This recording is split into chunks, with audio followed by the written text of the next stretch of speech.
corneille, elle marche sur le rang, puis elle s'en va. Puis elle mange tous les petits plants en avançant. Ici, là, regarde, tu peux voir, là, regarde, il n'y en a plus de plants. Là. Okay. Ils peuvent en manger des quantités d'une journée. Là.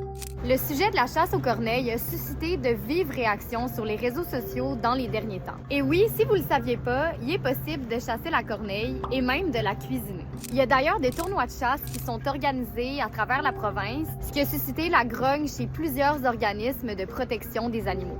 Pour nous, la chasse aux corneilles, c'est vraiment un genre d'événement qui est un peu arriéré. Parce que contrairement à la chasse pour la subsistance, il n'y a pas vraiment de but autre que le plaisir de tuer des animaux. Donc c'est pour ça que pour nous, c'est le genre d'événement qui a plus place de nos jours.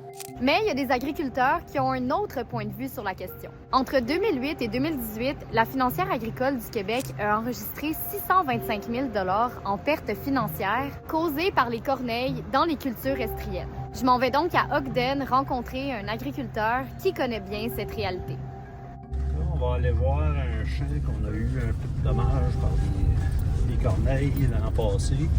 Les cotons, ils étaient tous là. À partir d'ici, il n'y en a pas. Là. Fait que c'est eux autres qui les ont mangés. C'est surtout la culture de maïs qui aime bouffer les graines de semences. Il y a un champ, il y a 2 ans, ils ont mangé comme une douzaine d'arbres. Puis on a replanté. Puis après avoir replanté, ils ont venu puis ils ont continué à manger. Avant d'être rassasiés, là, ils peuvent en manger un bon bout de rang. C'est à chaque jour.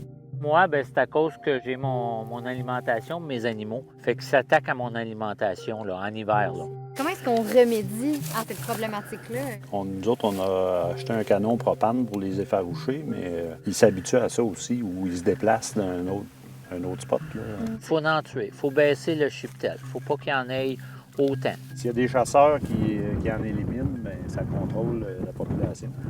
On se fait manger 5-10 autres, là, ça hypothèque pas mal notre revenu net.